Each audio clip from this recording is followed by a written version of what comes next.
ನಮಸ್ಕಾರ ಕದಂಬ ನ್ಯೂಸ್ಗೆ ಸ್ವಾಗತ. ನಾನು ಸೋನಿಕಾ ಸುದೇಶ್. ಮೊದಲಿಗೆ ಮುಖ್ಯಾಂಶಗಳು.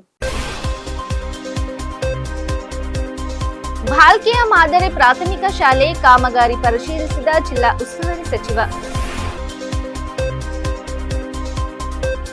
ದೇಶದ ಆಂತರಿಕ ಭದ್ರತೆಗೆ ಪೊಲೀಸರ ಕೊಡುಗೆ ಅಪಾರ, ಕರ್ನಲ್ ಶರಣಪ್ಪ ಕಿಕ್ಕನ್ಪೂರೆ. ಹೊನ್ನೆಕೆರೆ ಶ್ರೀ ಸಿದ್ದೇಶ್ವರ ದೇವಸ್ಥಾನದಲ್ಲಿ ನೂತನ ಗೋಪುರದ ಕಳಸಾರೋಹಣ, ಲಕ್ಷದೀಪೋತ್ಸವ ಕಾರ್ಯಕ್ರಮದ ಪೂರ್ವಭಾವಿ ಸಿದ್ಧತೆ ಸಭೆ.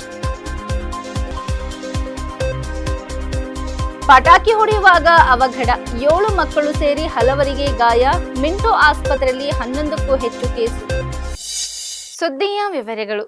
ಭಾಲ್ಕಿ ಕ್ಷೇತ್ರದ ಅಭಿವೃದ್ಧಿಯ ಹಾದಿಯಲ್ಲಿ ಮತ್ತೊಂದು ಹೆಜ್ಜೆ ಇಡುವ ನಿಟ್ಟಿನಲ್ಲಿ ಸುಮಾರು 5 ಕೋಟಿ ಅನುದಾನದಡಿ ಖಟಕ್ ಚಿಂಚೋಳಿ ಗ್ರಾಮದಲ್ಲಿ ನಿರ್ಮಾಣಗೊಳ್ಳುತ್ತಿರುವ ಮಾದರಿ ಪ್ರಾಥಮಿಕ ಶಾಲೆ ಸ್ಥಳಕ್ಕೆ ಇಂದು ಜಿಲ್ಲಾ ಉಸ್ತುವಾರಿ ಸಚಿವ ಈಶ್ವರ್ ಖಂಡ್ರೆ ಭೇಟಿ ನೀಡಿ ಕಾಮಗಾರಿಯ ಪ್ರಗತಿಯನ್ನು ಪರಿಶೀಲಿಸಿದರು. ಗ್ರಾಮೀಣ ಮಕ್ಕಳಿಗೆ ಆಧುನಿಕ ಸೌಲಭ್ಯಗಳೊಂದಿಗೆ ಗುಣಮಟ್ಟದ ಶಿಕ್ಷಣ ಒದಗಿಸುವ ಉದ್ದೇಶದಿಂದ ಈ ಶಾಲೆ ನಿರ್ಮಾಣಗೊಳ್ಳುತ್ತಿದೆ. ಈ ಶಾಲೆಯು ಭವಿಷ್ಯದ ಪೀಳಿಗೆಗೆ ಉತ್ತಮ ಶಿಕ್ಷಣದ ಮೂಲಕ ತಮ್ಮ ಕನಸುಗಳನ್ನು ನನಸು ಮಾಡಲು ಸಹಾಯಕವಾಗಲಿದೆ. ದೇಶದಲ್ಲಿ ಶಾಂತಿ ಸುವ್ಯವಸ್ಥೆ ಜೊತೆಗೆ ಆಂತರಿಕ ಭದ್ರತೆಗಾಗಿ ಪೊಲೀಸರು ಹಗಲಿರುಳು ಶ್ರಮಿಸುವ ಮೂಲಕ ಅಪಾರ ಕೊಡುಗೆ ನೀಡಿದ್ದಾರೆ ಎಂದು ಕರ್ನಲ್ ಶರಣಪ್ಪ ಕಿಕ್ಕನ್ಪೂರೆ ತಿಳಿಸಿದರು. ಅವರು ಮಂಗಳವಾರ ನಗರದ ಪೊಲೀಸ್ ಕವಾಯಿತು ಮೈದಾನದಲ್ಲಿ ನಡೆದ ಪೊಲೀಸ್ ಹುತಾತ್ಮರ ದಿನಾಚರಣೆ ಕಾರ್ಯಕ್ರಮದಲ್ಲಿ ಪೊಲೀಸ್ ಹುತಾತ್ಮರ ಸ್ಮಾರಕಕ್ಕೆ ಹೂದಂಡೆ ರೀತ್ ಸಮರ್ಪಿಸಿ ಗೌರವ ಸಲ್ಲಿಸಿ ಮಾತನಾಡಿದರು. ಪೊಲೀಸರು ನಿಷ್ಠೆಯಿಂದ ಕೆಲಸ ಮಾಡುತ್ತಿರುವುದರಿಂದ ದೇಶದ ಜನ ನೆಮ್ಮದಿಯಿಂದ ಇದ್ದೇವೆ.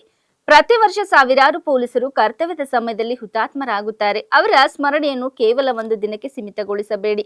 ಪೊಲೀಸ್ ಕರ್ತವ್ಯ ನಿಷ್ಠೆಗೆ ಅವರ ಕುಟುಂಬ ಸದಸ್ಯರ ಸಹಕಾರ ಸಾಕಷ್ಟಿದೆ. ಪೊಲೀಸ್ ಹುತಾತ್ಮರ ಮಕ್ಕಳಿಗೆ ತಮ್ಮ ಶಾಲೆಯಲ್ಲಿ ಕಡಿಮೆ ಶುಲ್ಕದಲ್ಲಿ ಶಿಕ್ಷಣ ನೀಡಲಾಗುವುದು ಎಂದರು. ಜಿಲ್ಲಾ ಪೊಲೀಸ್ ವರಿಷ್ಠಾಧಿಕಾರಿ ಪ್ರದೀಪ್ ಗುಂಟಿ ಮಾತನಾಡಿ 1959ರ ಅಕ್ಟೋಬರ್ 21ರಂದು ಲಡಕ್ ಪ್ರದೇಶದಲ್ಲಿ ಎಸ್ಐ ಕರಮ್ ಸಿಂಗ್ ನೇತೃತ್ವದ 21 ಜನ ಕೇಂದ್ರ ಪೊಲೀಸ್ ಮೀಸಲು ಪಡೆಯ ಸಿಬ್ಬಂದಿಗಳ ತಂಡ ಗಸ್ತು ತಿರುಗುವ ಸಂದರ್ಭದಲ್ಲಿ ಚೀನಾ ಸೈನ್ಯ ಏಕಾಏಕಿ ದಾಳಿ ನಡೆಸಿತು. ಈ ಸಮಯದಲ್ಲಿ ವೀರ ವೇಷದಿಂದ ಹೋರಾಡಿ ನಮ್ಮ 10 ಜನ ಪೊಲೀಸ್ ಸಿಬ್ಬಂದಿಗಳು ಮಡಿದರು ಹಾಗೂ 11 ಜನ ಒತ್ತಾಯಳಾದರು. ಅವರ ತ್ಯಾಗ ಬಲಿದಾನದ ಸಂಕೇತವಾಗಿ ಪೊಲೀಸ್ ಹುತಾತ್ಮರ ಆಚರಣೆ ಮಾಡಲಾಗುತ್ತದೆ ಎಂದರು. ಇದೇ ಸಮಯದಲ್ಲಿ ಅವರ ಕಳೆದ 1 ವರ್ಷದಲ್ಲಿ ದೇಶದ ವಿವಿಧ ರಾಜ್ಯಗಳಲ್ಲಿ ಹುತಾತ್ಮರಾದ ಪೊಲೀಸರ ಹೆಸರುಗಳನ್ನು ವಾಚಿಸಿದರು. ಕಾರ್ಯಕ್ರಮದಲ್ಲಿ ಪೊಲೀಸ್ ಅಧೀಕ್ಷಕರು ಮತ್ತು ಹೆಚ್ಚುವರಿ ಪೊಲೀಸ್ ಅಧೀಕ್ಷಕರಿಂದ ಹಾಗೂ ಇತರ ಪೊಲೀಸ್ ಅಧಿಕಾರಿ ಸಿಬ್ಬಂದಿಗಳು ಮತ್ತು ಗಣ್ಯರಿಂದ ಹುತಾತ್ಮ ಸ್ಮಾರಕಕ್ಕೆ ಹೂದಂಡೆ ರೀತ್ ಸಮರ್ಪಣೆ ಮಾಡಿ ಗೌರವ ಸಲ್ಲಿಸಲಾಯಿತು. ಈ ಸಂದರ್ಭದಲ್ಲಿ ನಿವೃತ್ತ ಜಿಲ್ಲಾ ಶಸ್ತ್ರ ಚಿಕಿತ್ಸಕ ಚಂದ್ರಕಾಂತ್ ಗುದ್ಗೆ, ಹೆಚ್ಚುವರಿ ಪೊಲೀಸ್ ಅಧೀಕ್ಷಕ ಚಂದ್ರಕಾಂತ್ ಪೂಜಾರಿ, ಡಿವೈಎಸ್ಪಿ ಶಿವನಗೌಡ ಪಾಟೀಲ್, ಭಾಲ್ಕಿ ಡಿಎಸ್ಪಿ ಶಿವಾನಂದ ಪವಾಡ್ ಶೆಟ್ಟಿ, ಇತರೆ ಪೊಲೀಸ್ ಅಧಿಕಾರಿಗಳು, ಸಿಬ್ಬಂದಿಗಳು, ನಗರದ ಗಣ್ಯರು ಸೇರಿದಂತೆ ಇತರರು ಉಪಸ್ಥಿತರಿದ್ದರು.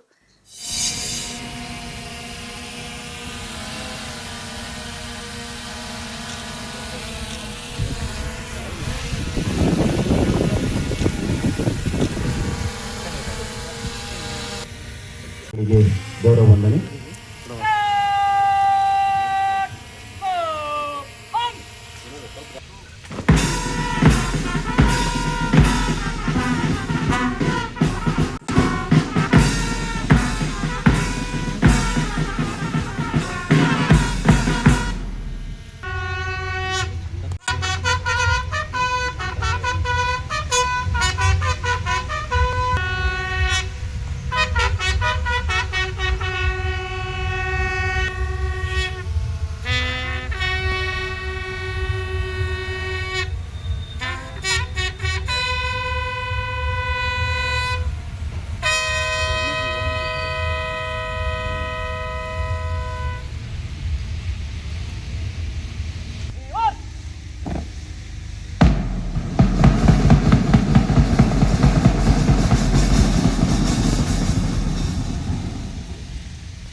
Families of the police personal, आप सभी को पुलिस ಹುತಾತ್ಮ ದಿನದ ಅನೇಕ ನಮನಗಳು.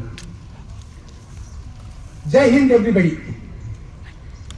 ಈಗಾಗಲೇ SP ಸಾಹೇಬರು ಹೇಳಿದ ಪ್ರಕಾರ ಈ ದಿನ ಆಚರಣೆ ಮಾಡುವುದು ಅತ್ಯಂತ ಮಹತ್ವವಾದಂತ ವಿಷಯ. ನಾವು ತಿಳಿತೀವಿ ಬಾರ್ಡರ್ ನಲ್ಲಿ ಇರೋರೇ ಅಷ್ಟೇ ಹುತಾತ್ಮರಾಗ್ತಾರಂತ, ಬಟ್ ಬಾರ್ಡರ್ ನಲ್ಲಿ ಇರೋರು ಕೂಡ ಪೊಲೀಸರು. ಇವಾಗ ITBP, BSF, Assam rifle, CRPF ಇವರೆಲ್ಲ ಹೋಮ್ ಮಿನಿಸ್ಟ್ರಿಯಲ್ಲಿ ಬರ್ತಕ್ಕಂಥ ಪ್ಯಾರಾಮಿಲಿಟರಿ ಫೋರ್ಸಸ್ ಅವರು ಕೂಡ ಸೈನ್ಯದ ಜೊತೆ ಉಳ್ಕೊಂಡು ತಮ್ಮ ಪ್ರಾಣವನ್ನು ಆಹುತಿ ಕೊಟ್ಟು ದೇಶಕ್ಕಾಗಿ, ನಮ್ಮ ಸಮಾಜಕ್ಕಾಗಿ, ನಮ್ಮೆಲ್ಲರಿಗಾಗಿ ಅವರು ತಮ್ಮ ಒಂದು ಸುಪ್ರೀಂ ಸ್ಯಾಕ್ರಿಫೈಸ್ ಮಾಡ್ತಾ ಇದ್ದಾರೆ. ನಾನು ಕೌಂಟ್ ಮಾಡಲಿಲ್ಲ, ನಿನ್ನೆ ಮಾತಾಡ್ತಾ ಇದ್ದಾಗ ಸುಮಾರು 1,000 ಪೊಲೀಸ್ ಡಿಪಾರ್ಟ್ಮೆಂಟು ಮತ್ತು ಪ್ಯಾರಾಮಿಲಿಟರಿ ಇವರು ಪ್ರತಿ ವರ್ಷ ಸುಪ್ರೀಂ ಸ್ಯಾಕ್ರಿಫೈಸ್ ಮಾಡ್ತಾ ಇದ್ದಾರೆ. ಬಹಳ ದೊಡ್ಡ ಸಂಖ್ಯೆ, is more than arm forces. ಅದಕ್ಕಾಗಿ ನಾನು ಅವರಿಗೆ ತುಂಬಾ ಒಂದು ಹೆಮ್ಮೆಯಿಂದ ಅವ್ರು ತಮ್ಮ ಕೆಲಸ ಚೆನ್ನಾಗಿ ಮಾಡ್ತಾ ಇದ್ದಾರೆ ಅಂತ ಹೇಳ್ತೀನಿ. ಕೊಹಿಮಾದಲ್ಲಿ ಒಂದು ವಾರ್ ಮೆಮೋರಿಯಲ್ ಮೇಲೆ ಬರೆದಿದ್ದೆ, ಏನಂತಂದ್ರ घर जाकर के ये बताओ कि आपके कल के लिए हमने आज अपना खो दिया. ಇದರ ಅರ್ಥ ಏನು?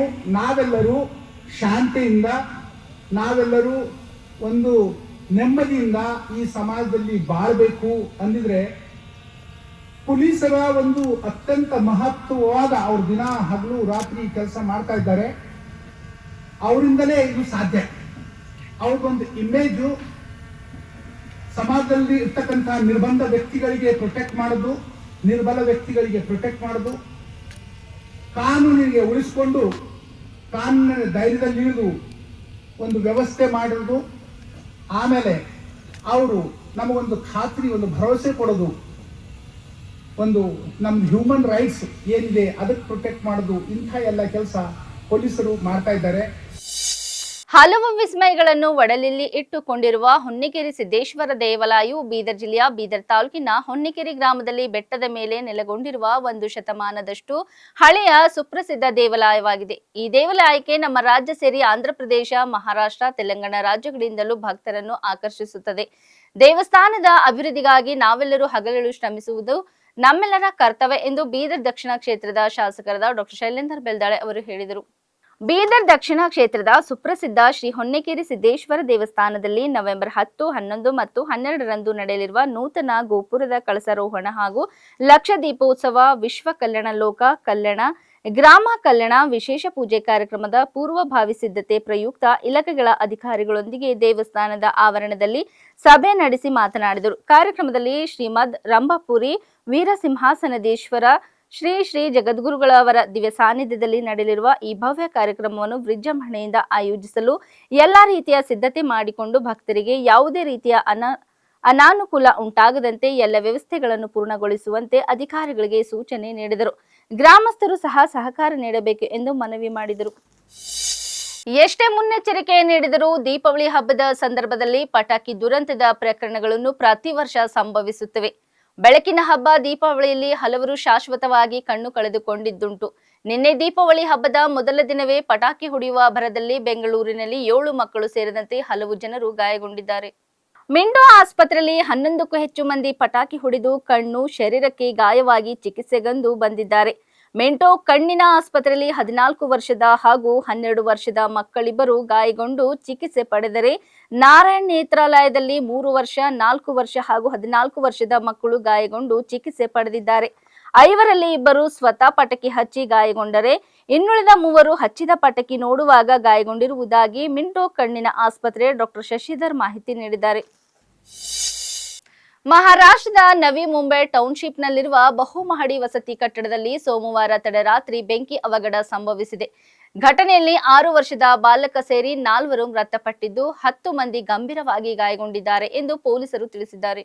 ನವಿ ಮುಂಬೈನ ವಾಶಿಯಲ್ಲಿರುವ ರೆಹಜಾ ಕಾಂಪ್ಲೆಕ್ಸ್ನಲ್ಲಿ ಬೆಳಗಿನ ಜಾವ 2 ಗಂಟೆಗೆ ಈ ಅವಘಡ ಸಂಭವಿಸಿದೆ. ಬೆಂಕಿಯಲ್ಲಿ 3 ಫ್ಲಾಟ್ಗಳು ಸುಟ್ಟು ಹೋಗಿವೆ. ಬೆಂಕಿಗೆ ಕಾರಣ ಇನ್ನೂ ತಿಳಿದು ಬಂದಿಲ್ಲ ಮತ್ತು ತನಿಖೆ ಆರಂಭಿಸಲಾಗಿದೆ. ಮೃತರನ್ನು ವೈದಿಕ ಬಾಲಕೃಷ್ಣ 6, ಪೂಜಾ ರಾಜನ್ 39, ಸುಂದರ್ ಬಾಲಕೃಷ್ಣನ್ 46 ಮತ್ತು ಕಮಲ್ ಹೀರಲಾಲ್ ಜೈನ್ 84 ಎಂದು ಗುರುತಿಸಲಾಗಿದೆ. 10 ಮಂದಿ ಗಂಭೀರವಾಗಿ ಗಾಯಗೊಂಡಿದ್ದು ಅವರನ್ನು ಸಮೀಪದ ಆಸ್ಪತ್ರೆಗಳಿಗೆ ದಾಖಲಿಸಲಾಗಿದೆ ಎಂದು ಅವರು ಹೇಳಿದ್ದಾರೆ. ಅಗ್ನಿಶಾಮಕ ಸಿಬ್ಬಂದಿ ಮತ್ತು ಪೊಲೀಸರು ಸ್ಥಳಕ್ಕೆ ಧಾವಿಸಿ ಬೆಳಗ್ಗೆ 4 ಗಂಟೆ ಹೊತ್ತಿಗೆ ಬೆಂಕಿಯನ್ನು ನಂದಿಸಿದ್ದಾರೆ. ಘಟನೆ ಸಂಬಂಧ ತನಿಖೆ ನಡೆಸಲಾಗುತ್ತಿದೆ ಎಂದು ಅವರು ಮಾಹಿತಿ ನೀಡಿದ್ದಾರೆ.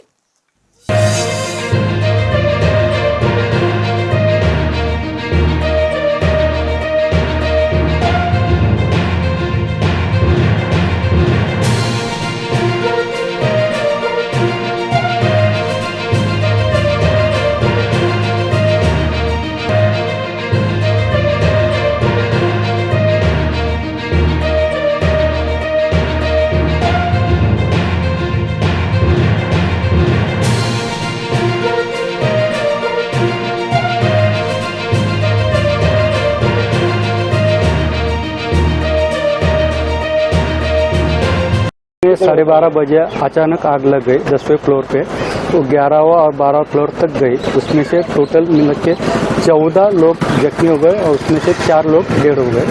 अभी जो जख्मी है वो यमजोंग हॉस्पिटल और फोर्टिस हॉस्पिटल में उपचार ले रहे हैं। उसमें से बहुत सारे डिस्चार्ज किए।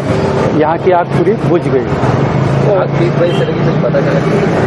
आग कैसे लगी तो कुछ पता अचानक लगे, अभी तक पता नहीं चला। तहकीकात चल रहा। जो मर गए उनको उम्र कुछ पता चला क्या? और एक 49 तक उनकी उम्र है और कुछ बच्चे भी शामिल हैं। एक बच्चा। ಇಲ್ಲಿವರೆಗೆ ಸುದ್ದಿ ಕೊಟ್ಟಿದ್ದು ನಾನು ಸೋನಿಕಾ ಸುದೇಶ್. ಮುಂದಿನ ಸುದ್ದಿಯೊಂದಿಗೆ ಮತ್ತೆ ಭೇಟಿಯಾಗೋಣ. ವಂದನೆಗಳು.